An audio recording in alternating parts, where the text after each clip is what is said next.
importante que o ano passado, em dezembro, ainda estava Obama, né? Ele assinou esse decreto do Office do Presidente, né? A inteligência artificial, automação e economia. Isso aí é o seguinte: como é que os Estados Unidos pode se preparar para um futuro que vai ser completamente diferente do que a gente vive hoje, em termos de emprego, em termos de capacidade de solução de problemas, impacto social, né? E até dominação, de uma certa forma. Então, vocês veem que a coisa é grave no sentido de que é importante, né? Bom, então, é apenas para mostrar que isso realmente preocupa os países já desenvolvidos, né, na expectativa de resolver os problemas que já existem, mas cada vez se acumulam mais graves, né, para o futuro. Bom, próximo. Agora um pouco do Brasil. Então, essa é o que aconteceu no mundo. Naquele primeiro slide referente, né, aos primórdios, né, em Alexandria, um dos grandes nomes foi um sujeito chamado Heron, e ele escreveu o primeiro livro com o nome Autômata. Então, a gente faz automação, assim, pois é, há 3.000 anos atrás existiu um cidadão que escreveu Autômata, e ele mostrava como o mundo poderia ser automatizado com mecanismos muito simples, né? Mas a ideia fundamental é a mesma, né? Bom, então, isso aconteceu historicamente, né? E a influência maior foi no continente europeu. Os Estados Unidos importaram isso de uma forma mais próxima à Europa. E o que aconteceu no Brasil? Acho que a gente tem que pensar um pouco nisso, senão a gente não entende bem, né, a nossa história e o ponto onde nós estamos. No Brasil, ao contrário dos Estados Unidos, para comparar com o Novo Mundo, né, onde foi instalado inicialmente em Harvard, né, uma universidade, ela começou como universidade. No Brasil, isso não foi assim. No Brasil, instalaram-se primeiro escola de medicina, faculdade de medicina chamada, depois faculdade de engenharia, que eram escolas orientadas principalmente para a questão militar, né, a produção de engenheiros militares e equipamentos, eventualmente, para a área militar, e a escola de direito. Então, o Brasil começou com faculdade de medicina, faculdade de engenharia, faculdade de direito separadas. Elas não se conversavam. A faculdade para formação profissional, pesquisa praticamente nenhuma, né? A medicina foi a que teve mais a parte de pesquisa, porque eles tinham um convênio com Coimbra, e fui na Bahia, né? A Faculdade de Medicina da Bahia, e fazia esse doutorado que era em convênio com a Universidade de Coimbra. Bom, então, isso no século XVIII. Depois, em 1920, o governo brasileiro, através de um dos ministros, eu esqueci o nome dele, mas isso não importa muito, resolveu criar uma universidade do Brasil. Se nós não podemos ficar sem universidade, tem uma história aí relacionada com a visita do rei da Bélgica, mas isso aí é um pouco duvidoso, parece que não foi isso mesmo. Mas, de qualquer jeito, fundação de uma universidade do Brasil, que no papel era uma universidade, tinha faculdade de filosofia, faculdade de ciências da natureza, física, matemática, não sei, e as profissionalizantes. Bom, isso no papel, o papel aceita tudo, né? E aí nomearam um reitor, que tinha uma vivência já europeia, ele tinha viajado à europeia, sabia o que era a universidade. Ele, com muito entusiasmo, disse, bom, agora vamos fazer a Universidade do Brasil. Depois de um ano, ele escreve para o ministro dizendo o seguinte, não deu certo. Não adianta, a faculdade de medicina continua sendo faculdade de medicina, a de direito, de engenharia, não se conversam, cada um são poderosíssimas. E o resto não existe praticamente. Então, falhou. Em 1934, a USP começa, em 1930, 34, porém, a USP começa com uma universidade também. Começa certo, faculdade de filosofia, ciências e letras. Contrataram físicos da Europa, jovens, né, Occhiaini e outros, né, que vieram com aquele espírito universitário, né? Vamos fazer uma universidade. E começaram a montar a universidade e, certamente, convidaram direito, medicina e engenharia, que acabaram por destruir. Minimizaram a faculdade de filosofia, quer dizer, não voltou a ser universidade novamente, né? Por exemplo, para dar um exemplo, numa universidade, né, os cursos de ciências da natureza, os cursos básicos, são dados pelas unidades que atuam nessas áreas. Nas engenharias, por exemplo, isso foi uma tradição, inclusive, quando eu estudei, matemático sabe matemática para matemático, matemática para engenharia tem que ser dado por engenheiro. Então, começa logo a separar. Então, nós somos o nosso mundo, vocês são o mundo de vocês. Quer dizer, destrói o espírito universitário. Então, de fato, isso não aconteceu até os anos 60, onde começou a haver um outro movimento, não na graduação. Aí começou já num outro patamar. Em 1960, ou 60, nessa época, né, a agência... e aí está relacionado com o projeto Sucupira, né, toda essa história anterior, mas houve apoio da AID, que era assistência americana para o desenvolvimento internacional, que dizia, bom, o Brasil precisa também de pesquisa, precisa de mudar o sistema universitário. O nosso sistema universitário, que foi implantado depois dessa época, do projeto Sucupira, é cópia do sistema norte-americano, né? Muito parecido com o deles, não tem nada com o europeu. Era mais com o europeu no passado, passou a ser o norte-americano, que eu acho bastante simpático. Do meu ponto de vista, eu acho que é bastante bom para a época que foi implantado. Mas não foi só isso. Eu acho que essa intervenção, ou esse apoio que foi oferecido, deflagrou no Brasil uma espécie de, bom, nós não podemos ficar parados, né? E o ministro, era o Reis Veloso, o ministro do Banco de Desenvolvimento, do BNDES, na época, junto com Pelúcio Ferreira, que é um nome que a gente esquece, mas vocês não podem esquecer esse nome, Pelúcio Ferreira, tá? José Pelúcio Ferreira. Ele que movimentou esse projeto dentro do BNDES, para o apoio, né, das escolas de engenharia e da pós-graduação no Brasil, principalmente, né?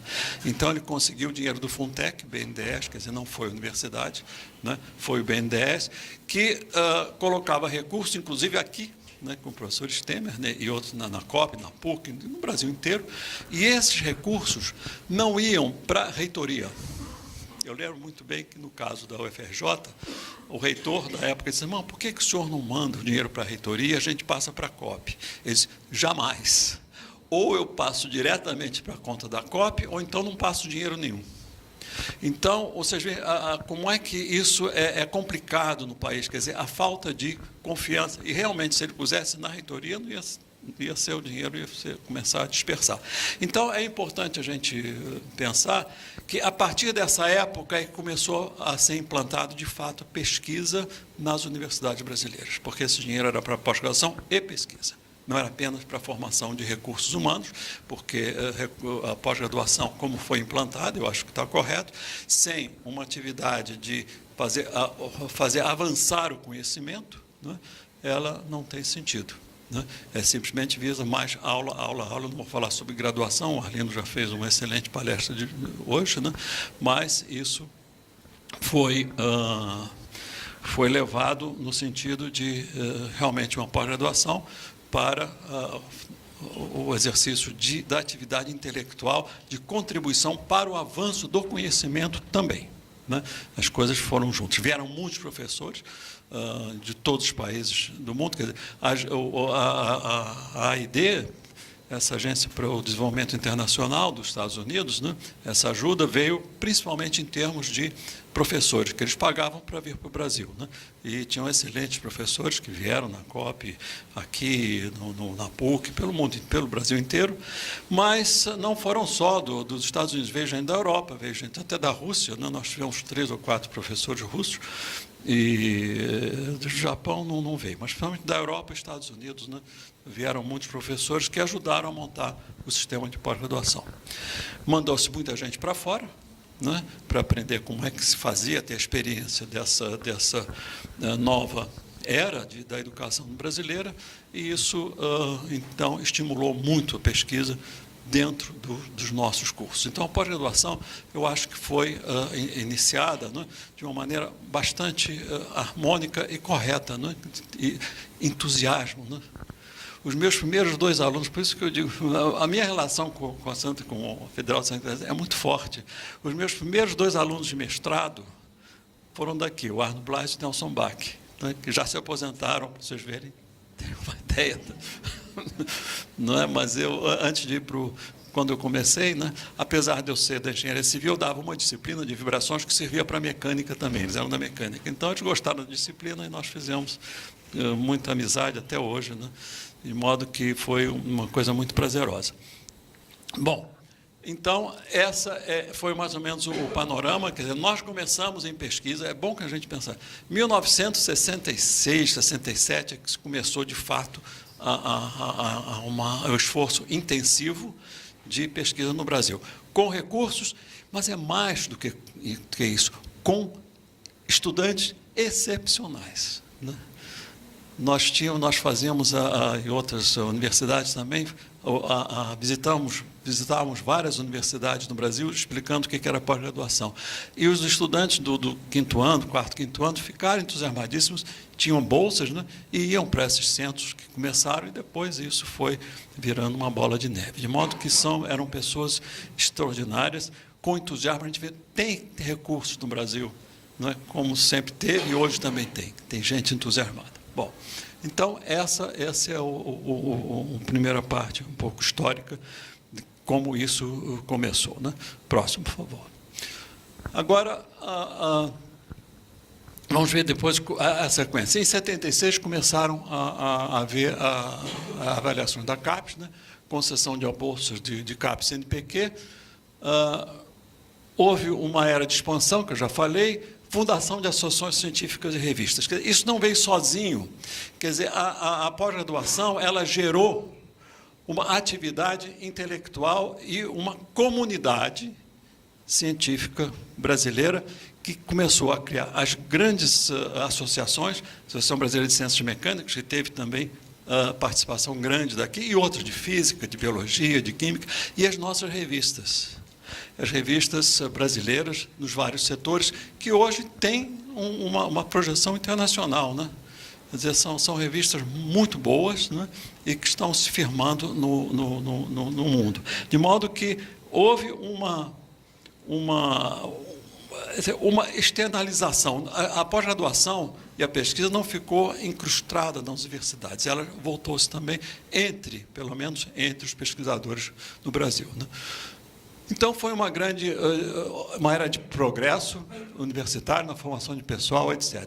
E o início de um esforço de industrialização. Aí a gente fala também sobre, que foi muito falado hoje de manhã, né, como é que as empresas, né, aproveitam os nossos mestres e doutores. Eu falo um pouco mais da engenharia, que eu conheço melhor, né? Então, naquela época, até recentemente, né, quer dizer, havia uma demanda de alguns projetos. Quer dizer, a Petrobras, por exemplo, tem um papel, né, eu acho que devia ser até estudado com bastante detalhe, o papel da Petrobras no desenvolvimento de pesquisa no Brasil. O que eles financiaram de pesquisa nas várias universidades brasileiras foi uma coisa extraordinária. Por quê? Por que Petrobras? A minha resposta é o seguinte: porque a Petrobras tinha um problema que não existia em lugar nenhum do mundo. Exploração de petróleo em águas profundas é um problema brasileiro. Todos no Golfo do México, etc., mas eram águas rasas, não tinham problemas. Problema de águas profundas, não tinha de onde copiar. Não tinha empresa estrangeira que tinha o know-how. Ou a gente resolvia os nossos próprios problemas, ou então, zero. Então, isso foi uma coisa muito importante, porque a Petrobras lançou esse desafio. E muitas pessoas que se formaram na COP, na USP, aqui também, no Brasil inteiro, a área de petróleo, de exploração de petróleo, ficou pelo Brasil inteiro, contribuíram para o desenvolvimento de uma tecnologia brasileira, porque o problema era nosso. Não tinha mais ninguém, já não é mais, né? porque em outros lugares começaram a surgir opções na Noruega, no norte lá. Mas isso foi um ponto crítico, e aí, novamente, eu chamo a atenção, falando em pesquisa, um ponto crítico para o desenvolvimento de pesquisa em problemas brasileiros. Não adianta, se nós não tivéssemos esse tipo de problema, às vezes eu sou um pouco pessimista, as tecnologias que fossem usadas para a exploração de petróleo em terra, em águas rasas, vinham de fora. Isso é impressionante, né? E mesmo na Petrobras, né? Quer dizer, isso aí não é eu vou falar isso um pouquinho daqui a pouco, né? Mas, então, é importante fazer. Outra iniciativa que também recorreu em grande parte, né, a tecnologia brasileira foi a Embraer, né? Quer dizer, a Embraer começou a fabricar, principalmente a parte de aeronaves, aerodinâmica, né, e a parte estrutural. Então, e era independente, queria fazer coisas nacionais, então eles usaram muito a cooperação com o setor industrial. Na área agrícola também, eu acho que foi a Embrapa também foi um outro grande avanço.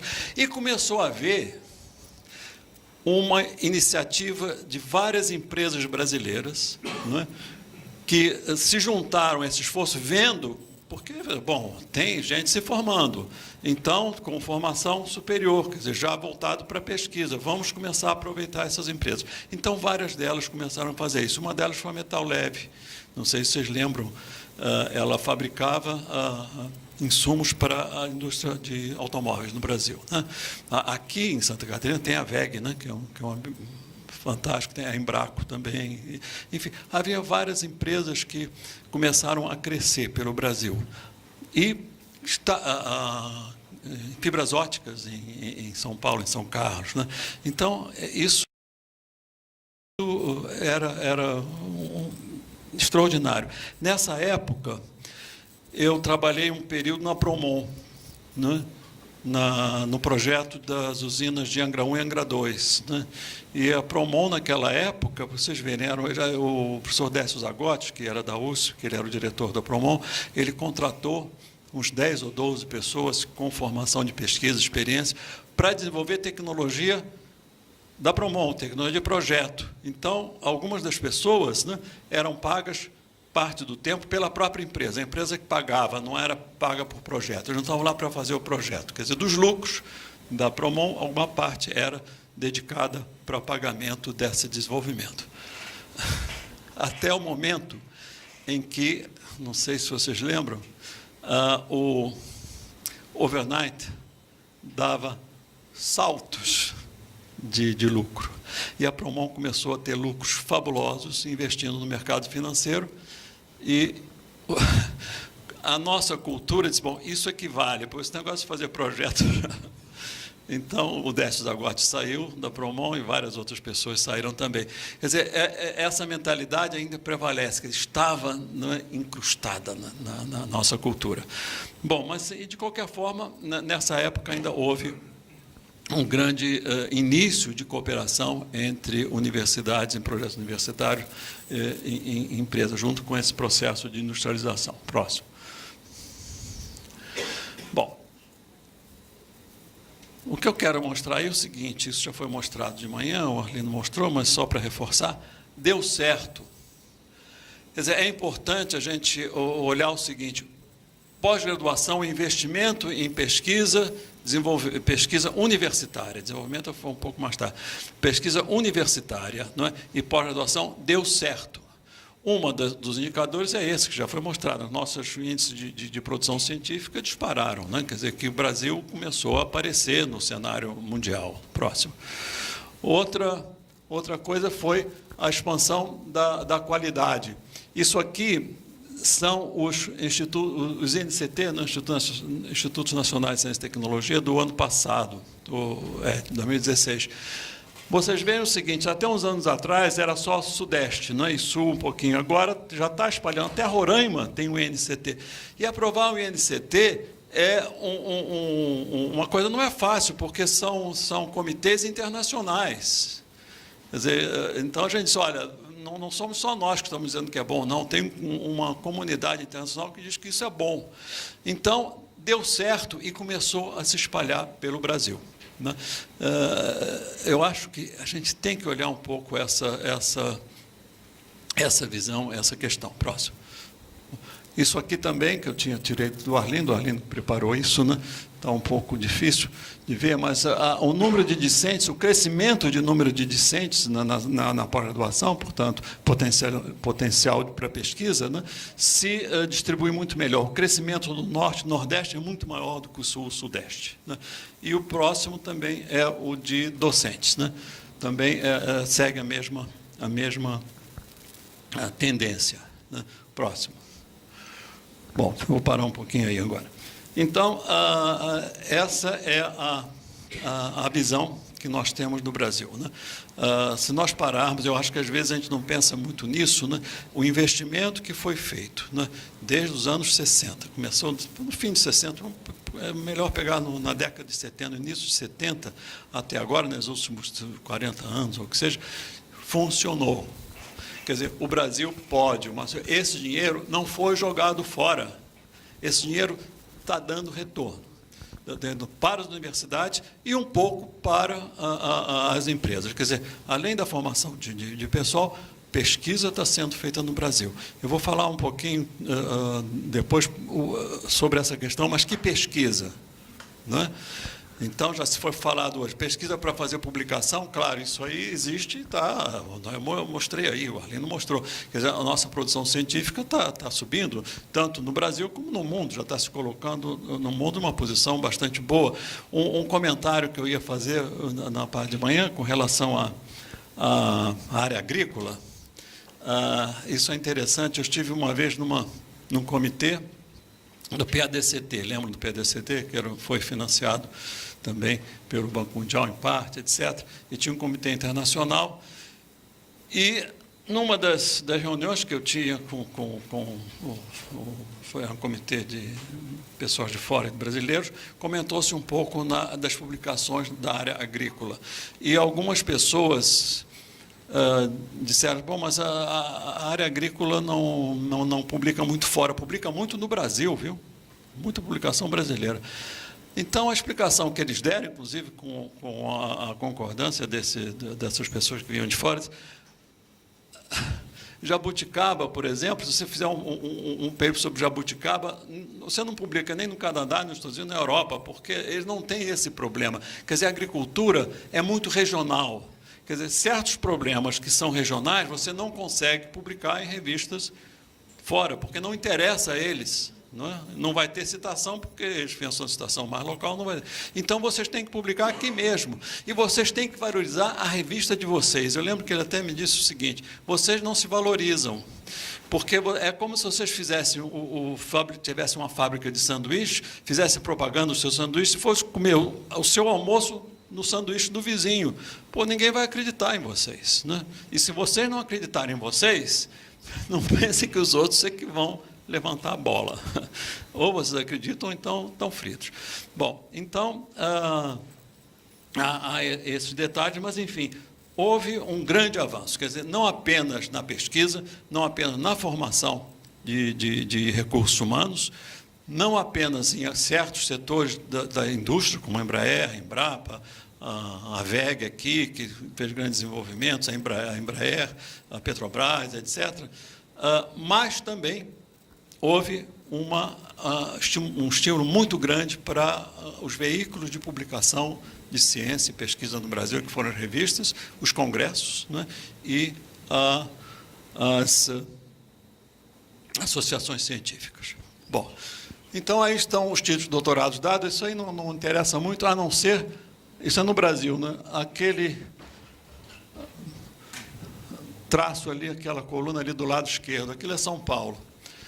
Então, há uma diferença brutal entre os estados brasileiros até hoje. Quer dizer, São Paulo tem, isso eu falo sempre com o Arlindo e falo lá também, São Paulo tem uma responsabilidade enorme com relação ao Brasil, né?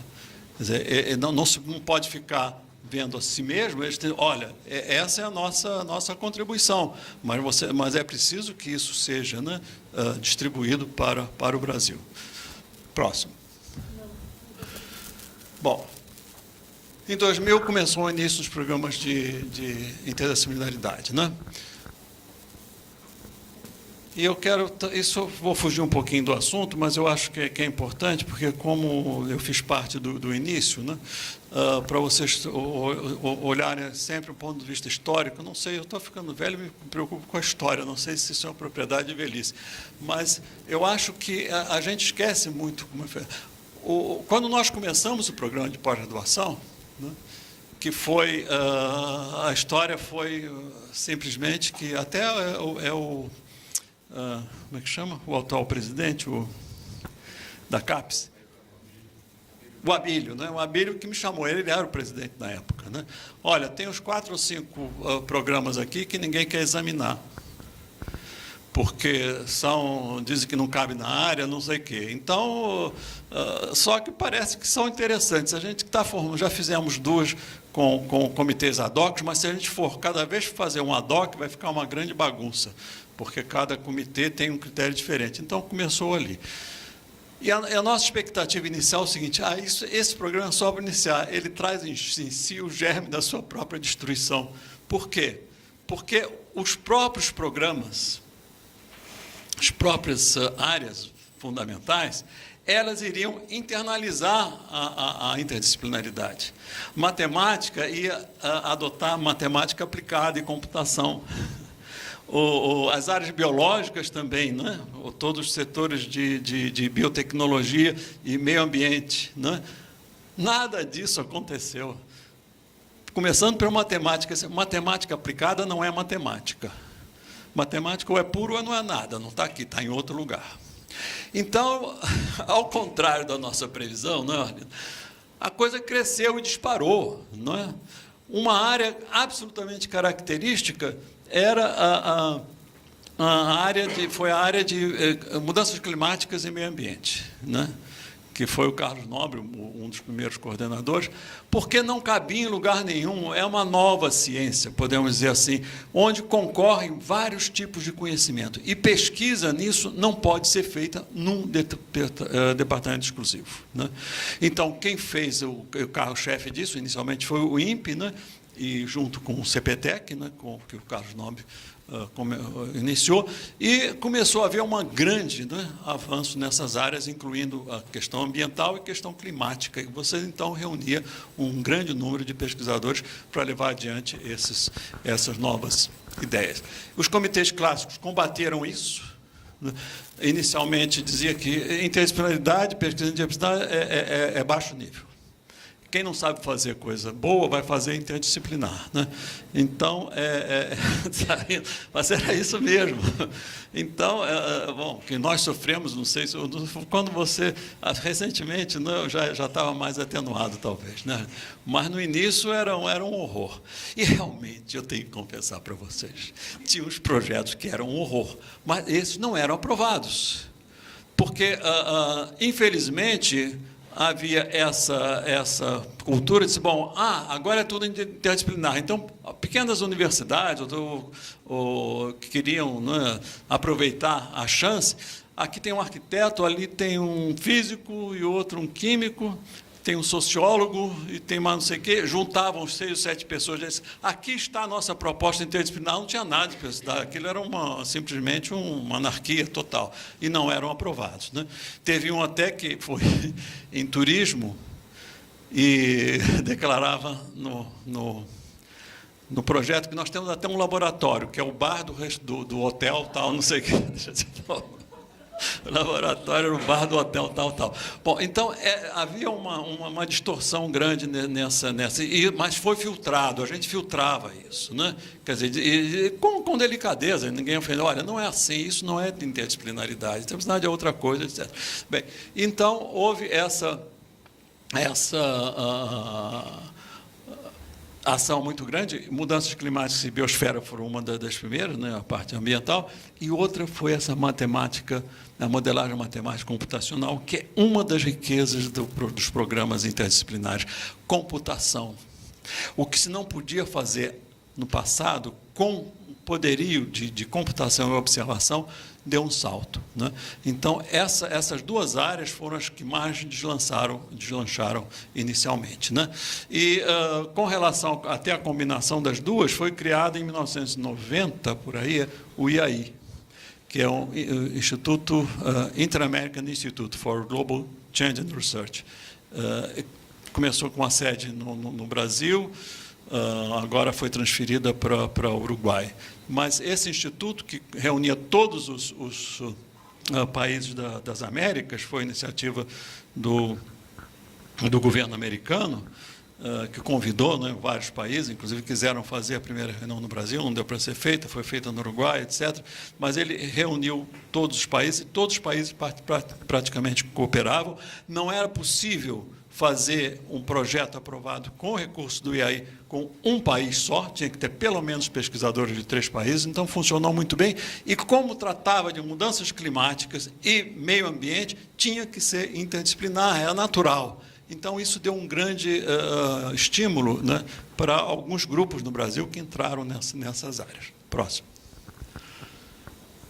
Atualmente, então, tem, além dessas duas, daqueles programas que, aliás, a área de meio ambiente e mudanças climáticas é praticamente uma coisa já bem deslocada, né? Então, tem esse meio ambiente e agrários, ficou dividido assim, sociais e humanidades, engenharia e tecnologia e gestão, onde está a modelagem, saúde e biológicas, né? E esse próximo, e houve um crescimento contínuo dessas áreas. Bom, então, uma das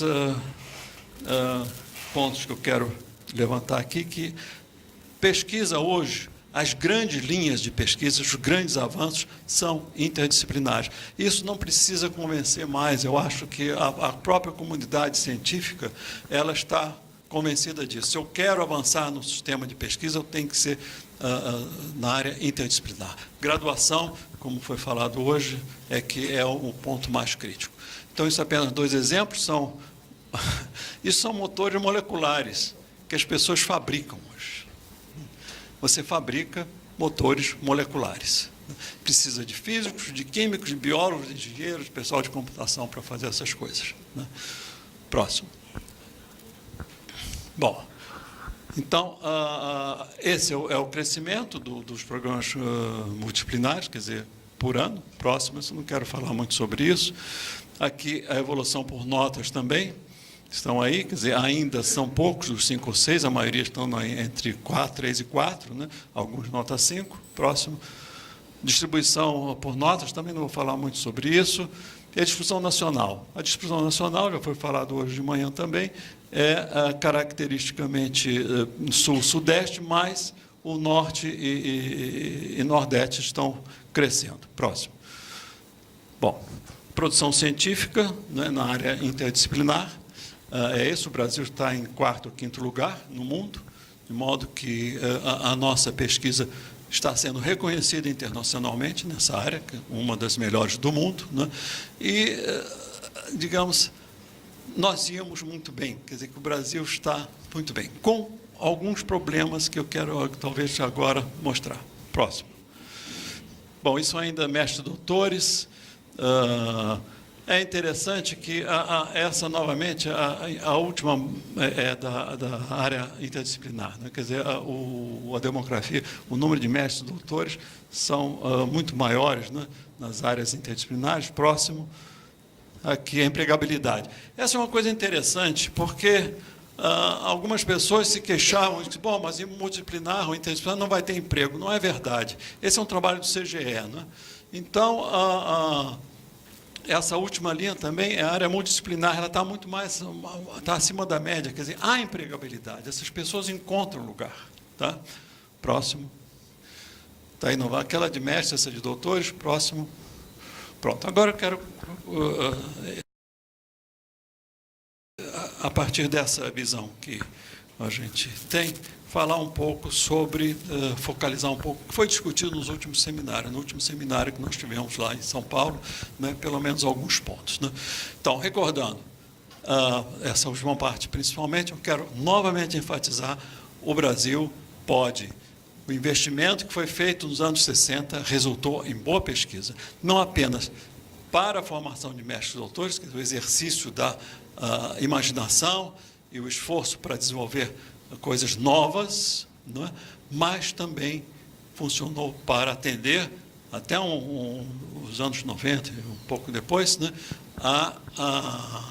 a demanda industrial, né, para aquelas indústrias que queriam fazer desenvolvimento científico, desenvolvimento tecnológico. Tá certo? Bom. Então, aqui são alguns pontos. Primeiro ponto, a interdisciplinaridade e a ciência não são fins em si mesmos. Então, começa a haver essa grande discussão, se o que a gente faz como pesquisa, né, enfim, é aquilo que nós queremos, não é? Aquilo que os professores e estudantes querem, ou atendem a uma demanda social. E aí entra a extensão também, que eu acho que tem sido... A extensão devia estar mais junto com a pós-graduação, no sentido de... Graduação também, mas aqui eu tratar mais da pós, no sentido de identificar esses fatores, né? Como é que isso pode ser transferido para a sociedade, né? O que não é fácil, né? Mas devia ser feito. Então, depende, de fato, da demanda social e da agenda científica. A interdisciplinaridade deve surgir como resposta a essas demandas. Essa é uma questão importante. A gente não é interdisciplinar porque quer ser interdisciplinar no vazio, é porque existe um problema que exige a convergência disciplinar. Então, algumas pessoas dizem, eu vou ser interdisciplinar. Você não vai ser interdisciplinar, você está sendo convocado para participar num grupo que está atuando num problema que exige convergência de competências. Eu acho que isso é importante. Não é artificial, é alguma coisa que é decorrente da necessidade atual. Não é artificial. Bom, então, eu acho que isso é importante. Bom, agora eu quero falar um pouco essa outra asserção que saiu desse encontro. Políticas de Estado de longo prazo devem incorporar a necessidade de abordagem multi- e interdisciplinares para colaborar na solução de problemas estratégicos nacionais, estímulo à divulgação e comunicação dos resultados. Bom, isso nós colocamos no papel. Quer dizer, veja o seguinte, isso são todos resultados de um grupo de pessoas que pensaram, né? Para que serve a pesquisa, né? Então, uma das ações é que ações políticas devem incorporar a necessidade de abordagem multidisciplinar para soluções, né? Quando falo de soluções de problemas, é resultado de pesquisa, né? Quais são essas políticas? Não adianta dizer quais são, quem é que somos nós, a universidade que vai fazer a política. A universidade pode sugerir, né? Vocês já ouviram falar do Livro Azul? Não, né? Você já. Mas raríssimas pessoas que... Né? Sabe o que é Livro Azul? Livro Azul foi uma encomenda que o Ministério da Ciência e Tecnologia fez nos anos de 2012, por aí, né? A comunidade brasileira. E eles estiveram aqui, fez um esforço enorme no Brasil inteiro para ver qual era a demanda de política de ciência e tecnologia para o Brasil, a partir das empresas, a partir das universidades, a partir de algumas associações representativas da sociedade, como a Fiesp e outras, né? Então, o professor Luiz Davidovich, que é hoje o presidente da Academia de Ciências, foi o coordenador disso. O Sérgio Rezende, que era o ministro da Ciência e Tecnologia, que foi, apostou nessa ideia, e o CGE foi quem publicou esses livros e financiou parte dessas coisas. E foi um esforço extraordinário. Fez-se várias reuniões, regional, depois nacional, e fez-se um livro, vários livros por parte, depois um livro azul, cuja intenção é o seguinte, isso é para ser levado ao governo como proposta da sociedade, não é só das universidades, não, é da sociedade, cada um com o seu, colaborando naquilo que de interesse, né, para o desenvolvimento do país. Qual é a pesquisa que interessa ao país? Foi para as estantes. Ninguém lê. Bom, aqui não seria para nós, porque isso aí, enfim, é só para quem talvez tenha interesse, né? Contribuiu, fez o livro. Mas isso é um documento de Estado. Isso devia ir para o Executivo, para o Congresso, olha, a sociedade quer isso, nós vamos investir nesses projetos de pesquisa. porque isso vai ser a prioridade nacional. Não há país que se desenvolva sem investimento do Estado. Não existe isso. Ou o Estado investe para criar novas tecnologias, ou as empresas não vão gastar dinheiro com um risco enorme. Isso não acontece, né? Se for um risco pequeno, e for empresas fortes, elas até agem, mas grandes projetos não se faz sem investimento do Estado. E isso é significativamente na área militar, né? Nos países em que estão nessa corrida militar, ou em áreas espaciais, né? Quer dizer, isso tem tido um grande apelo, né? Além de outras. Tem outra, por exemplo, mas aí já são mais específicas, como funciona o cérebro humano. Tem um grande projeto europeu, o cérebro humano, nos Estados Unidos também, né? Tem outras coisas. Mas vamos pensar apenas nessas duas. Então, porque se a gente falar bom, pesquisa em cérebro humano, tá bom, isso tem um retorno para a sociedade, porque vão poder se melhorar até as técnicas de ensino, né? Doenças mentais, etc., né? Capacidade da melhoria do aprendizado e tudo mais. Então, tem um retorno para a sociedade, pode ser a longo prazo, mas tem. Se você for pensar em atividades de militares, bom, é defesa do país, a gente precisa defender, etc.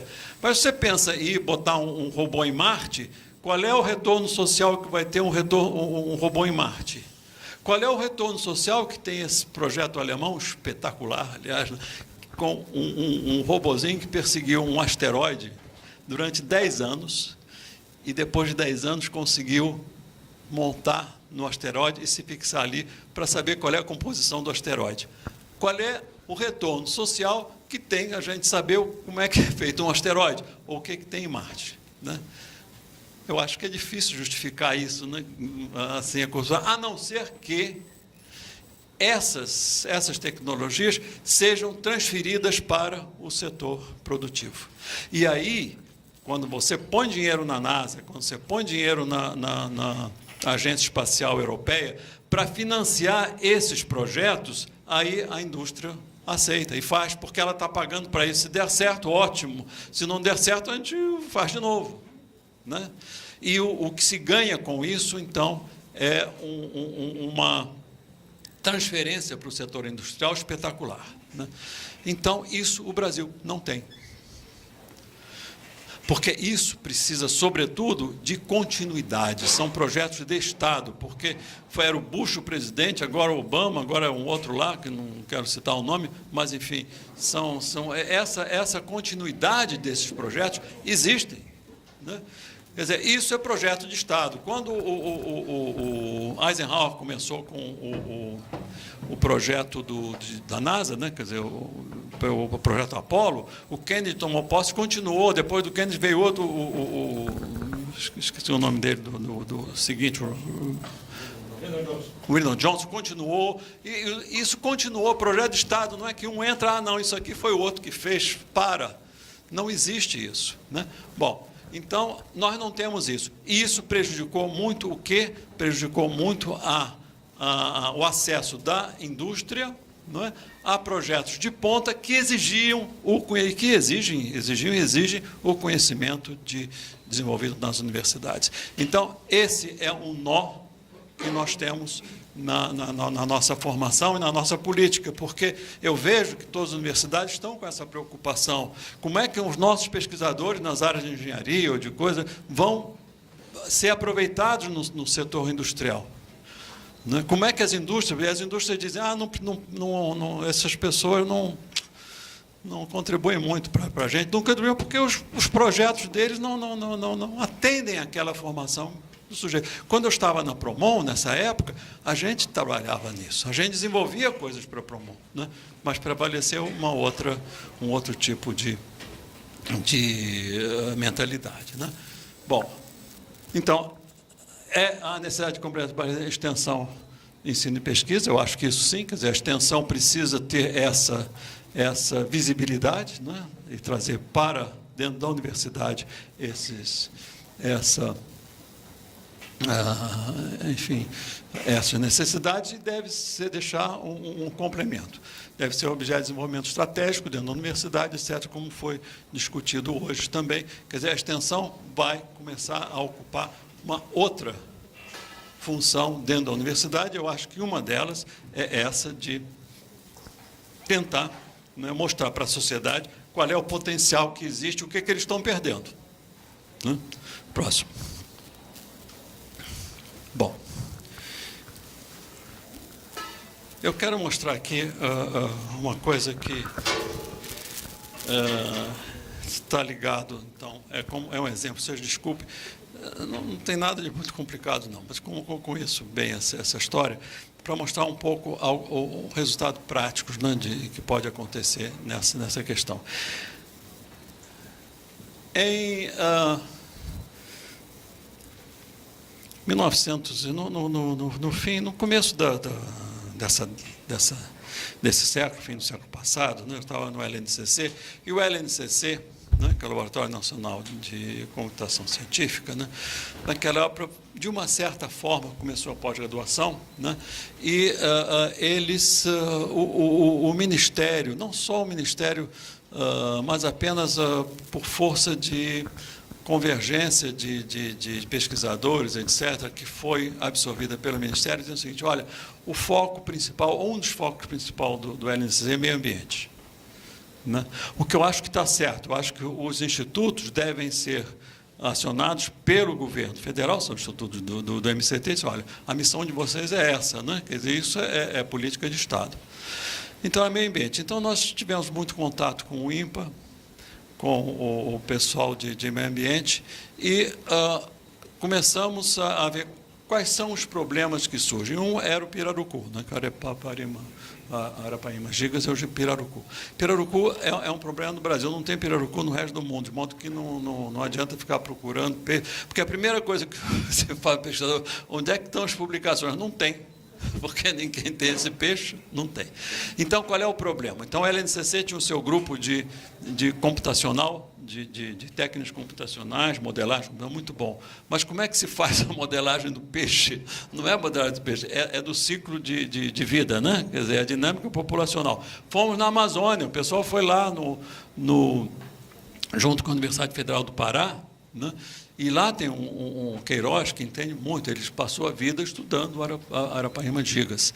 Então, ele entrou em contato com a gente, nós entramos em contato com ele, a nossa iniciativa foi nossa, porque a gente estava precisando, vamos trabalhar em conjunto. Então, ele disse: olha, isso funciona assim, desse jeito, o que é que vocês vão fazer com isso? Então, nós vamos tentar ver como é que é o ciclo de vida, como é que é a dinâmica populacional. Então, surgiu a partir de quem? De uma demanda que foi, de uma certa forma, encomendada para o governo não encomendou o peixe, né, mas disse: olha, meio ambiente. Né? E o Carlos Nobre estava nessa época também, num grande projeto da Amazônia, e disse: olha, um dos problemas que eles têm aí é pesca. Né? Então, foi feita essa modelagem. Então, o que eu não precisa de muito... Tem modelagem, não é isso que interessa. Quais são o que acontece nessa coisa? Existem três possibilidades, né? Ou vamos pensar em duas possibilidades, grandes possibilidades. Ou as fêmeas, né, colocam os ovos, né, e os ovos são fertilizados. Aliás, é uma espécie que as fêmeas é que mandam, né, porque elas escolhem o macho, põem os ovos, o macho fertiliza os ovos e cuida da prole. E ela vai procurar outro para colocar os seus ovos. Né? De modo que a questão era essa. Né? Se houver pesca predatória, se pesca o macho, a prole morre. Porque é o macho que tem um interesse, que ele é maior, etc., mais gorduroso e tudo. Então, como é ele que cuida da prole, então você começa a ter uma diminuição de gerações futuras. Tá certo? Então, era essa. Mas quanto pode pescar? Então, o modelo mostra isso. Né? Quer dizer, olha, no fundo, não precisa entrar em detalhe, se pescar acima de um determinado valor, acaba. Se pescar abaixo de um determinado valor, de um determinado número de machos, há sobrevivência. Então, essa área da direita aqui Isso aqui são o número de adultos, ali são o número de larvas. Então, se está nessa região aqui, ó, então vai sobreviver. Se tiver para cá, pode sobreviver ou pode morrer. Essa aqui morre, com certeza. Bem, então era esse modelo, isso foi feito, tivemos resultados. Era preciso o que agora? Então, primeiro, é um projeto de pesquisa, é interdisciplinar? É interdisciplinar. Tá? Teve sucesso? Teve. Tem um modelo? Tem. O que é preciso para o seguinte? É aferir esse modelo, validar. Porque aqui a gente trabalha com índices que o Queiroz nos deu, mas precisam ser validados no campo, né? Aí passa para a esfera do governo, mas aí você precisa ter apoio do Ministério da Pesca, não sei o que, alguma coisa para... Aí para, né? Aí para. Mas, então, uma das coisas críticas é você transferir esse projeto de pesquisa, um projeto de pesquisa que é gerado por uma necessidade brasileira, né, no caso do meio ambiente, e que precisa de apoio de governo, né? E aí? Não temos programas de Estado. Mas eu quero uma próxima. Isso é uma coisa espetacular. A gente fala em inovação também, né? A inovação, ela pode surgir a partir das demandas que a gente tem, ou podem ser as surpresas. Eu acho que a gente esquece isso. A grande surpresa que apareceu nesse projeto foi o seguinte: isso aqui é o número de ovos, né? Postura. Tá? Isso aqui é, digamos, o número de adultos. Tá?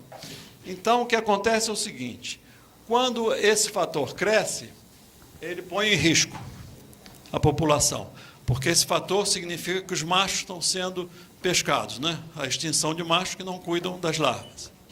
Bom, o que vai acontecer quando isso começa a acontecer? Que seria a partir daqui, né? O que o modelo mostra é o seguinte: as fêmeas colocam mais ovos. Está vendo que está subindo aquela partezinha ali? Está subindo, né? Então, é como se fosse o seguinte: bom, está havendo pesca predatória, as fêmeas dizem, bom, nós vamos combater isso. Esse é o que está na nossa cabeça, né? Depois eu explico. Então, vamos botar mais ovos. Tá? Então, tem mais fertilização e isso vai tentar compensar essa pesca predatória. Só que até um máximo ali, está vendo? Até um ponto. Chega um ponto que eles dizem, agora não dá mais. Se vocês continuarem a pescar desse jeito, aí nós estamos fora. E aí começa a decrescer. A população começa a decrescer. Então, isso é, de uma certa forma, uma inovação. Será que isso acontece? Será que há resiliência da natureza? Alguns pesquisadores e algumas pessoas que trabalham em meio ambiente dizem que sim, que a natureza é resiliente. Quer dizer, se a gente chegar a não levar à destruição total, ela se recupera. Isso precisava de ser investigado no campo. Então, essas coisas que eu quero dizer aparecem como resultado de pesquisa. Ninguém podia imaginar, inicialmente, que não, as fêmeas têm uma certa sensibilidade ao que está acontecendo e vão começar a botar ovo. Como? O modelo diz, olha, é possível. Tá certo? De modo que esse eu mostrei isso para mostrar que há uma certa surpresa, né? Em todo projeto de pesquisa mesmo. A gente tem que ter preparado para essa surpresa. O próximo, esse aqui é um outro também, que foi desenvolvido lá, também relativo ao meio ambiente, que é a malária. Né? Também para mostrar um pouco para você. Quer dizer, projetos e modelos de malária, quer dizer, que tem um crescimento. Quer dizer, que eles explicam o seguinte: certas épocas do ano a malária sobe a incidência porque os mosquitos também sobem. Depois desce porque tem as enchentes, levam os ovos, etc. E isso é um ciclo anual.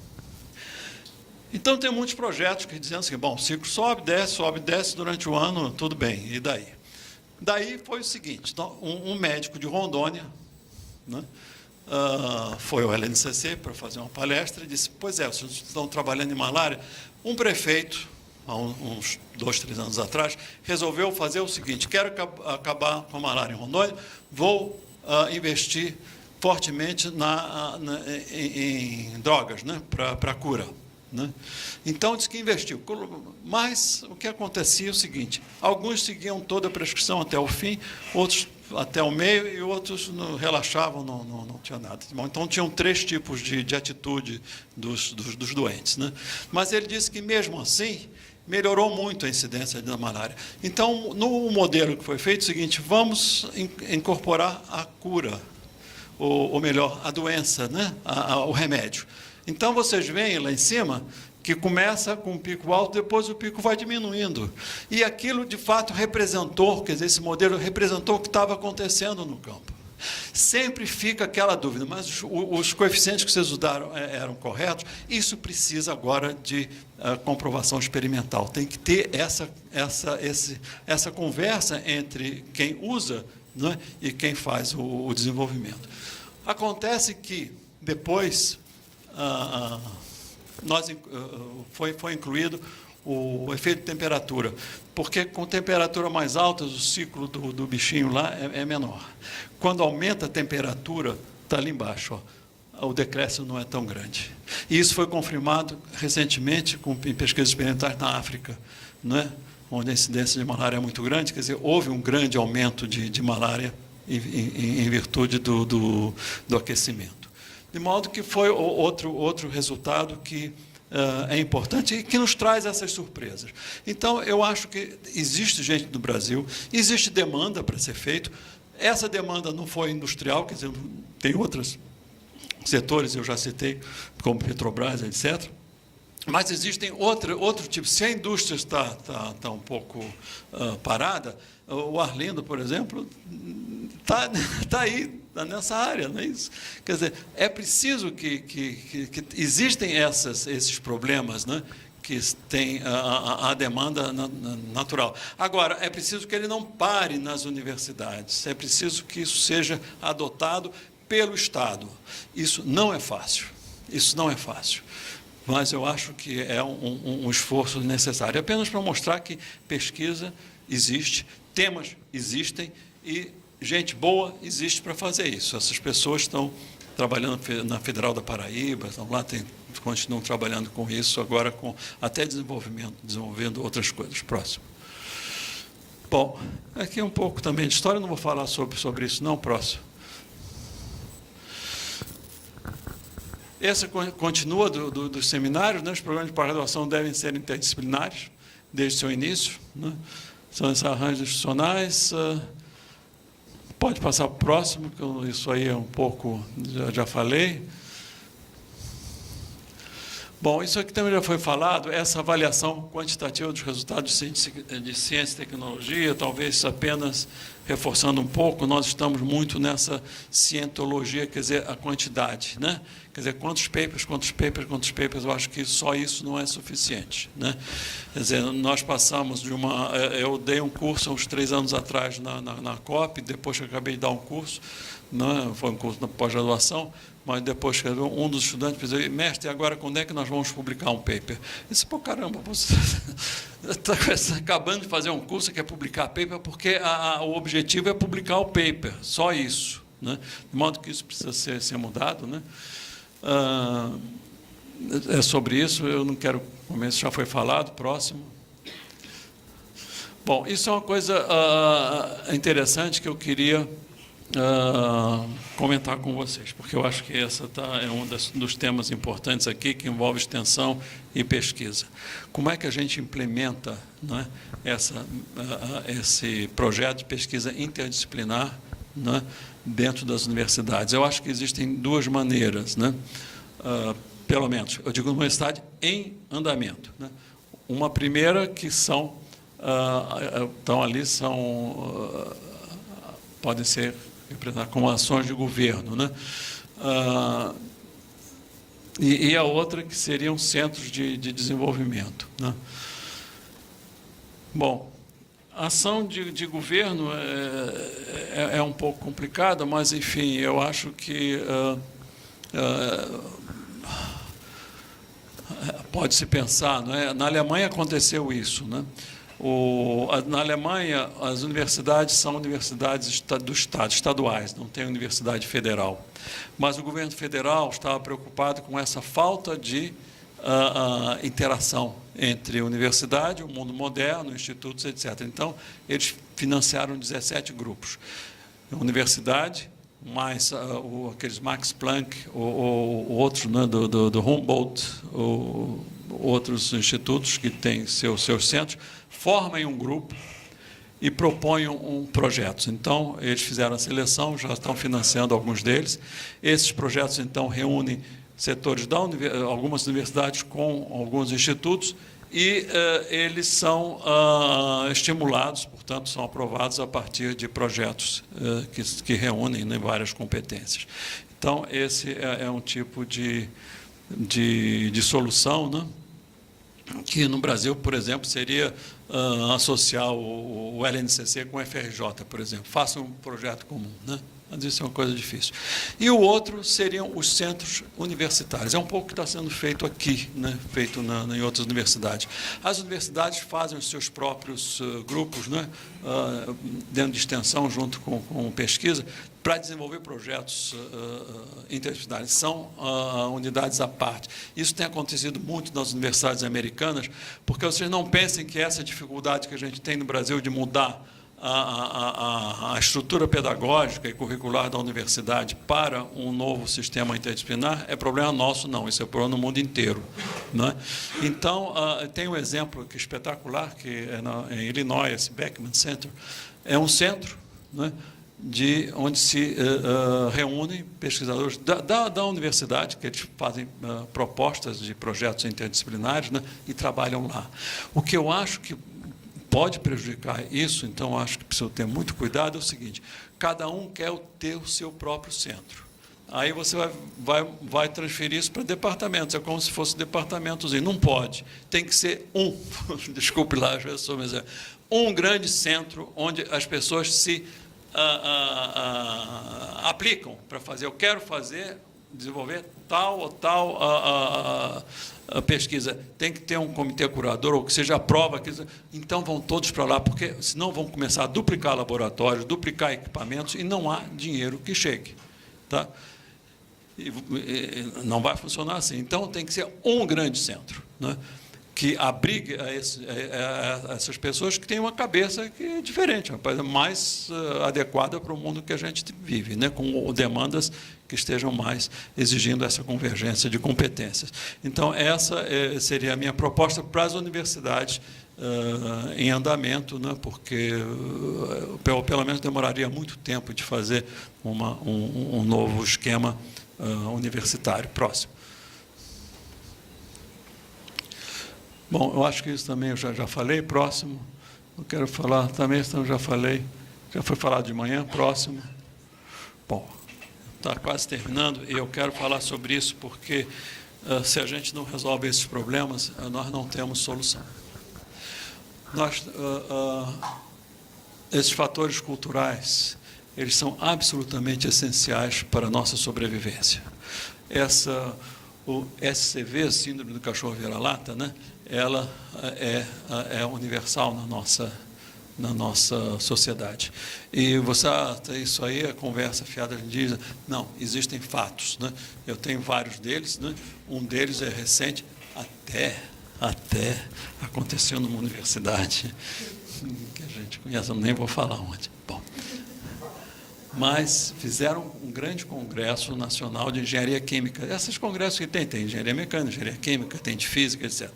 Então, um congresso nacional, mas que reúne o mundo inteiro, quer dizer, vários do mundo inteiro. Existiam 10 das tais Keynote Conferences, as conferências notáveis, né? 10. Quantos brasileiros foram convidados para fazer? 0. 10 estrangeiros. Olha, isso é inaceitável. Isso aconteceu em setembro, esse congresso. Em junho, o professor Martin Schmoll, que é da COP, agora está até na USP, né, tinha ganho um dos maiores prêmios do Max Planck. Ele trabalha em catálise. Quer dizer, o Max Planck deu ao professor Martin Schmoll um dos maiores reconhecimentos na área de catálise. E o Brasil disse, isso não interessa. Olha, nós não podemos continuar desse jeito. Porque se a gente não reconhece o que nós somos, ninguém vai nos dar valor. Então, isso é fundamental, Tá certo? Isso acontece não só na universidade, acontece nas empresas. Eu vou contar aqui uma pequena história. Em 2000 e tanto, quando é que foi a Copa do Mundo de Futebol? 2014, né? 14, né? Pois é, em 2014, ou pouco antes, a FIFA, eu acho que exigia que o Brasil tivesse equipamentos para destruir bombas, né, artefatos explosivos por causa de terrorismo, esse negócio pelo mundo inteiro. Então, uma empresa brasileira, junto com o pessoal de automação e robótica da COP, né, e apoiados pela FINEP, desenvolveram um robozinho, que é um pouco maior que essa mesa, né, que era capaz de identificar o equipamento e ir lá e desmontar. Foi homologado, foi testado, começaram a abrir uma fábrica, foi até no Nordeste, do Ceará, o Pernambuco, no Ceará. Começaram a abrir a fábrica, o protótipo foi homologado, tudo. Veio uma empresa externa, estrangeira, comprou, quer dizer, os proprietários venderam, essa empresa fechou a fábrica e exporta para o Brasil. Ora, isso é inacreditável, inclusive com fundos de quem? Nossos, né? Nossos impostos. Isso não pode acontecer, né? Então, além dessa parte legal, qual é a mentalidade do nosso empresário? Ele quer, no fundo, ganhar uma boa nota de dinheiro, porque devem ter oferecido um bocado de dinheiro, né? E pronto, ele está feliz e a sua família para sempre, né? E aí? Como é que a gente vai viver com essa mentalidade? Como aconteceu na Promon naquela época, valia mais aplicar no mercado financeiro do que desenvolver tecnologia. Então, isso não é uma coisa de hoje, de ontem, é uma cultura que a gente tem. Então, nós não podemos viver desse jeito. Eu estava no Ministério da Ciência e Tecnologia, era secretário do MCT, em 1990, quando o Collor caiu, né? Foi em 90, eu continuei depois até 95, 94. Então, nessa época, o Gurgel, vocês lembram do Gurgel, tinha o sonho de fazer um carro melhor. Ele tinha aquele carrinho Gurgel, disse, não, quero fazer agora um carro decente. Então, foi pedir dinheiro à FINEP para abrir uma fábrica no Ceará. Um projeto foi aprovado até pela Volvo, ele levou na Volvo lá, a Volvo deu os seus palpites, eles aprovaram esse projeto. A FINEP disse, não vou financiar, porque carro no mundo ou é americano, ou é europeu, ou japonês, ninguém entra mais no mercado. Eles esqueceram que existe um país chamado Coreia, que entrou no mercado, né? Então, não acredita. Se nós não acreditarmos em nós mesmos, não tem solução. Então, eu acho que a formação dos nossos estudantes tem que ser essa. Outra coisa, como é que nós vamos formar pessoas e estudantes inovadores que sejam líderes de pesquisa se eles não escolhem, na sua própria graduação, o seu próprio destino? Eles têm que seguir uma grade escolar e, se não seguir, não adianta. Quer dizer, eles não têm a menor liberdade de dizer, não é isso que eu quero. Tá bom, a universidade me dá 40% de disciplina, vocês digam aí que eu faço. É direito da universidade, é a marca da universidade. E o resto, os 60% ou 50% que seja, eu quero escolher. Então, escolha. Ah, mas aí eu erro, não era isso bem que eu queria. Que grande prejuízo você vai ter. Fica mais 6 meses na universidade e corrige. Você exercita a sua capacidade de empreendedora. Eu acho que curso de empreendedorismo tem um efeito muito menor do que a ação de empreender. E essa ação de empreender, ele faz no início da sua carreira. Ele não perde nada na universidade. Eu vou escolher o meu caminho, né, e vou acertar ou errar. Tá? Então, eu acho que isso é extremamente importante. A ausência de Estado, eu já falei, se não tiver projeto mobilizador, não adianta. Quer dizer, você vai fazendo pesquisas, as pesquisas vão sendo publicadas e até outros países, né, aproveitam mais do que nós mesmos, tá certo? Falta de conhecimento do valor de várias profissões, diploma em vez de competência. Também falou isso hoje, mas eu acho que isso é extremamente importante. O Brasil reconhece diploma, não é competência. Competência é menor aqui na consideração. Se eu tiver um diploma, não é? Isso vale. Não é? Como é que eu testo a competência? O diploma garante a sua competência, não garante coisa nenhuma. Tá? Então, isso, inclusive, isso impõe diferenciações salariais. Se você tem um diploma de técnico numa universidade, você ganha menos que um professor. E eu garanto, eu conheço, pelo menos, alguns técnicos que deviam ganhar mais que professor, né? Pela dedicação, pelo conhecimento que eles têm. Então, isso é outro erro que nós temos na nossa formação. Nós temos que reconhecer a competência. Ninguém é melhor ou pior porque faz um curso técnico ou faz um curso completo. Eu fiz, a minha formação de engenheiro foi uma formação técnica. Quando eu fiz a Universidade Federal do Rio de Janeiro, era a Universidade do Brasil ainda, Escola Politécnica, não é? A Escola Nacional de Engenharia da Universidade do Brasil. Não tinha um pesquisador, não tinha um laboratório de pesquisa, de engenharia. De matemática e mecânica racional tinha o pessoal do INPE que dava lá, do INPA, né? Tinha alguns, isso tinha, mas era logo no início. Depois, de engenharia, não tinha nada. Então, isso era pesquisa. O que era pesquisa para nós? Pesquisa é o que se faz fora. E os professores diziam, querem saber o que está acontecendo no mundo em termos de pesquisa, avanço, leiam as revistas, essas aqui, porque é lá que se faz pesquisa, aqui não se faz nada. Então, o meu curso foi um curso técnico. E nós exercíamos muito bem as nossas profissões, né? Aprendendo de fora. Hoje, nós podemos aprender aqui dentro, não é? Temos essa diferença. Tá? Bom, mas, então, eu acho que é preciso que... Descontinuidade de financiamento na valorização da universidade, favorecendo o comércio em relação à indústria, eu já falei. E essa descontinuidade de financiamento nós estamos vivendo hoje, não preciso nem falar, quer dizer, basta vocês saírem daqui e vocês vão ver isso com os próprios olhos, né? De modo que esses fatores culturais nos prejudicam tremendamente. Próximo, porque eu vou mostrar uma coisa agora que... bom, isso aqui é para complementar. Em 1990... sempre complementar o que eu já tinha dito, foi o governo Collor que ele entrou com a grande bandeira de o Brasil fabrica carroças, não sei se vocês lembram, não temos que ter carros. Então, abriu para a competição internacional. Então, você botou para competir um peso pesado com um peso pena. Qual é o resultado? Será que alguém... Fecharam várias empresas no Brasil, inclusive a Metal Leve. Metal Leve estava encomendando projetos às universidades para melhorar equipamentos, para serem transferidos. Eles não iam fazer automóvel, mas faziam partes, né? O Gurgel foi para o brejo, várias empresas de agroindústria também saíram, né? A empresa, apenas para comentar, uma delas que tinham começado, isso é para ver que essa guerra não é fácil. Um colega meu que fez o doutorado comigo, ele era da área de química, foi meu contemporâneo, era de outra área, né? Mas ele veio para o Brasil, começou na universidade, depois disse, não, quero ir para a indústria, e foi para a indústria. E conseguiram desenvolver um insumo para a indústria de fármacos, xilocaína, com um grau de pureza que era compatível com a exigência do setor industrial.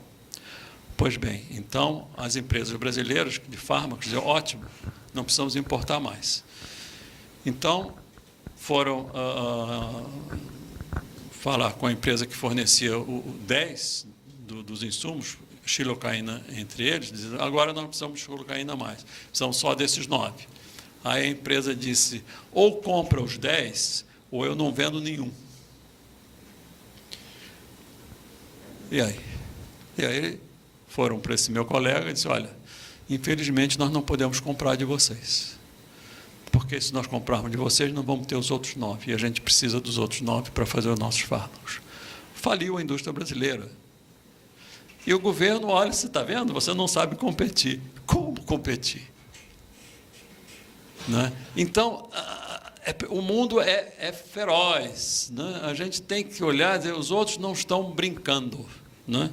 Eles estão, de fato, agindo como... Eu acho até que o mundo devia agir, né? Porque eles querem preservar a sua indústria. Tá? Então, houve essa destruição, e em 2017, a ameaça de destruição grave do sistema de ensino superior. Vocês desculpem, eu estou um pouco pessimista, o Arlindo me puxa a orelha sempre, dizendo, pô, para com isso, mas eu estou um pouco pessimista, né? Eu acho que está diante dessa problema e daqui a pouco nós vamos ter a presença dessas universidades transnacionais, isso já foi anunciado. Não existe um documento dos reitores das universidades alemães que foi, os reitores encomendaram à Fundação Körber, uma fundação alemã, que destacou lá umas 3 ou 4 pessoas para fazer um documento sobre a universidade no mundo hoje e no futuro, e o anúncio deles é que vamos começar, o mundo está precisando, e do jeito que está, de universidades transnacionais. Então, o que eles estão dizendo é o seguinte: o mundo é global, de modo que vocês vão ter que competir, a Universidade Federal de Santa Catarina vai ter que competir com a Universidade de Hamburgo, a Universidade de Munique, a Universidade de Heidelberg, porque é transnacional. Se vocês não podem competir, eu lamento muito, vocês tiveram tempo para isso, né? Então, nós não vamos invadir o Brasil, mas nós vamos ampliar as nossas asas. De modo que isso vem, como veio o setor industrial todo, né? Ninguém espera que o Brasil vai fazer um automóvel para depois entrar aqui para competir com o Brasil, né? De modo que a gente tem que olhar para isso, né? O nosso país é muito grande, né? E poderosíssimo, né? Em potencial. O mundo está dividido, não apenas para a sofisticação da produção industrial, mas também sobre a sofisticação da anterior, acho que estamos no fim. Esse aqui é um exemplo que eu queria dar. Em 2009, houve aquela grande crise, 2008-2009, né, internacional, e que atingiu todo mundo, inclusive os Estados Unidos, né, e o governo Obama, né, ele colocou... Isso aí é o depoimento de um grupo de professores dizendo que essa atitude, que é a próxima, pode passar o próximo, essa que está aí, esse ato do Obama salvou a nossa pesquisa. Ele colocou 823 bilhões de dólares, 831 bilhões de dólares entre 2009 e 2019, né, para projetos em andamento nos Estados Unidos, porque ele diz que como começou a haver cortes, né, de várias fundações, empresas, etc., porque a crise foi global, ele disse, não, as pesquisas principais não podem parar. O governo paga. Isso é que é querer desenvolver o país, né? Querer desenvolver o país. Então, aqui é o contrário, está em crise, tira, para alocar para outras coisas. Então, é por isso que eu estou um pouco pessimista. Próximo. Então, tem o último, nós saber que nós podemos. Eu já mostrei que o esforço de 1970, 60, com Funtech, BNDES, etc., pôde implantar um sistema universitário bom e pesquisa em andamento no Brasil, financiar pesquisa, né, e extensão, né, atendendo a problemas da nossa população. E nós podemos, e desculpem, eu apresento esse exemplo, próximo, que é o FEBC, mas eu acho que ela representa o Brasil. Quero, com isso, representar o Brasil, dizer que nós podemos. Isso aqui foi de 2013, tem uns 4 anos, aqui embaixo são as revistas, a qualidade das revistas, quanto mais pontuar, melhor a revista, né, em termos de impacto, né, e no eixo vertical são as citações. Veja onde é que está o FEBC. O FEBC e CBPF, né, também. Eles estão junto ali com a Universidade de McGill, de Mercedes, de Nottingham, acima de Waterloo. Então, a gente pode... Uma universidade que começou há 10 anos, 12 anos, está nessa posição, é porque a gente pode. As brasileiras estão todas ali embaixo, né? É curioso, o INPA está aqui, tem publicações de revistas muito boas, mas tem pouco impacto, quer dizer, pouca leitura, quer dizer, que eles trabalham muito bem, mas em assuntos que interessam. Eu acho que em matemática isso é comum, é normal, né? Então, mas o grande grupo das universidades brasileiras estão ali embaixo, né? Muito bem, então a gente pode. Agora, veja quem é que fez o FEBC. São 80%, mais que 80%, jovens professores da USP e Unicamp. Eu pergunto se alguma vez a USP ou a Unicamp foi lá dizer, pô, como nós fizemos boa gente, caramba, vocês estão... Nunca. Não vão, a gente não se reconhece, a gente não vê o nosso próprio retrato. Se eu for, tenho que falar com o reitor da USP para ele ir lá. Poxa, vocês estão fazendo um trabalho excepcional, mas olha, estão fazendo porque vocês estudaram lá, hein? Valorizar aquilo que eles estão fazendo. Mas a gente não valoriza. Nós falamos muito em internacionalização, eu não vou falar isso aqui, porque internacionalização é um outro, digamos, pesquisa internacional, coisa que exige, mais complicada, eu não quero entrar muito nesse detalhe, mas apenas para dizer o seguinte, nós podemos nos colocar como uma instituição internacional, tudo bem, mas a cooperação nacional existe? A gente se fala entre as nossas universidades. Se um aluno da UFABC, ou da USP, ou do FRJ, quiser fazer engenharia mecânica aqui, ele está lá no 3º ano. Pô, mas minha família toda foi transferida para lá, pô, e ele teria direito, porque é filho de militar, ou que seja, o funcionário público, tem direito de vir para cá. Nem quero entrar nessa questão. Bom, meu diploma que terminei 3º ano, agora quero continuar no 4º. Ah, mas olha, resistência de materiais, você fez lá? Não é igual daqui não, viu? A gente não pode reconhecer esse curso. Cálculo 4, olha, também não é o que a gente dá aqui não. Então, praticamente, ele tem que começar tudo de novo. Se você vai para se vier de fora, eu acho que é diferente. Mas se nós formos para lá, eles reconhecem. Eu me lembro que a minha primeira contato com o meu orientador de cursos na universidade lá de Stanford, onde eu fiz o meu doutorado, mentalidade brasileira, disse, quais são os cursos que eu posso fazer? Eu disse, sei lá, você escolhe aí. Mas, olha, mas é que eu estava na Civil, eu fui aceito na Civil e quero me transferir para a mecânica teórica aplicada, que tem as matérias que me interessam mais. Como é que eu faço? Nada. Bom, mas aí, o que eu... Olha, meu filho, faz os seus cursos. Se você tiver notas boas, aí a gente aceita. Não tem essas coisas, quer dizer, é a qualidade das pessoas, quer dizer, é o entusiasmo, o desempenho das pessoas que vale. Aqui não, aqui é a ementa. Ele nem está sabendo se o estudante já sabe aquilo ou deixa de saber. Ele quer comparar as ementas. Então, assim, não vai. Nós temos que estabelecer um outro, e eu fico, Arlindo, muito satisfeito com essa sua iniciativa, USP, Federal de Santa Catarina, não apenas, viu, nessa área de interdisciplinaridade, de pesquisa, mas ver se isso estimula o intercâmbio de estudantes e professores. Eu acho que isso é essencial. Nós temos que nos conhecer, né? Quem quiser um pouco de poluição, vá para São Paulo para ver. Quem quiser um pouco de ar puro e vida mais saudável, vem para Santa Catarina. Mas é preciso que haja isso. Outra coisa que está um pouco afastado, mas já que vocês têm aí, vocês são latifundiários aqui, sabe o que falta? Falta, como é que se diz? Casa de estudante, quer dizer, residência estudantil. As nossas universidades, assim, é a extensão do colégio, né? Só que fica um pouquinho mais de tempo. Você vai, estuda, assiste aula, vai embora para casa. E volta, vai... Ou então vai para os apartamentos, comunidades.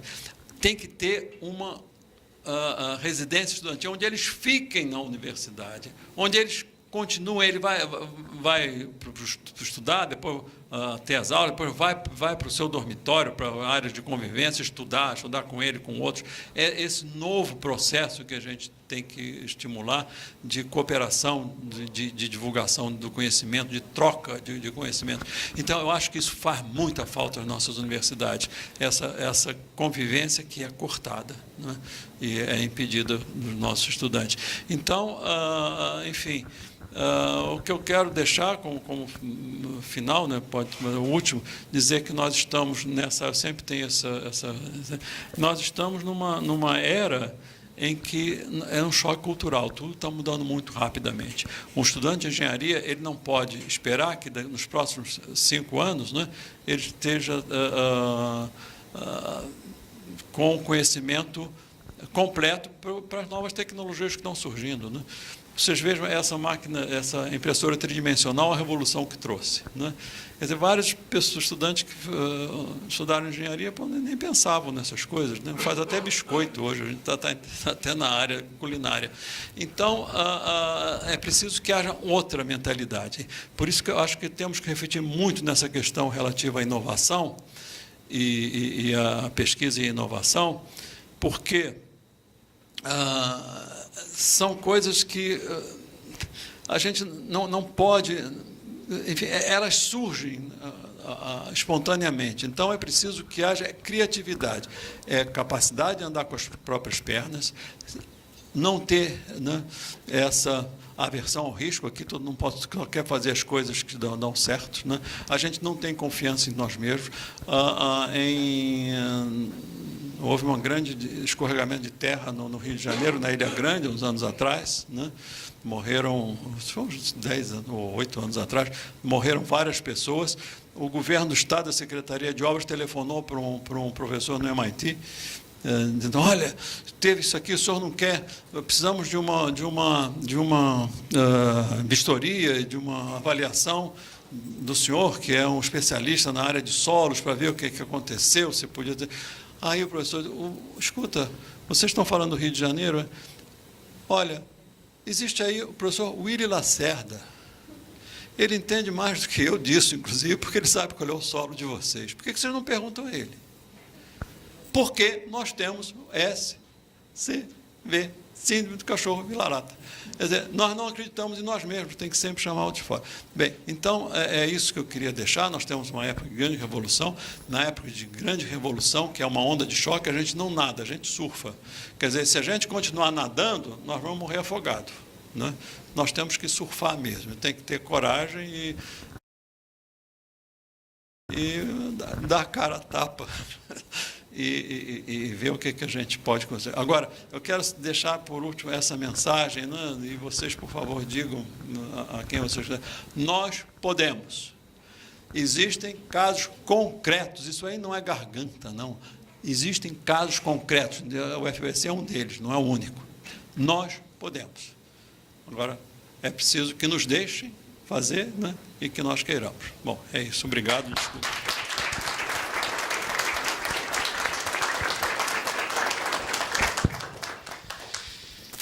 Bom, pessoal, agradecer para o professor Bevilacqua. Nós vamos para a segunda parte agora, para a reflexão, mas antes eu vou convidá-los a uma reflexão, a um coffee break, né? Uns 5 minutinhos, 10 minutinhos, para a gente dar uma paradinha, e em seguida retornamos aqui com os pró-reitores.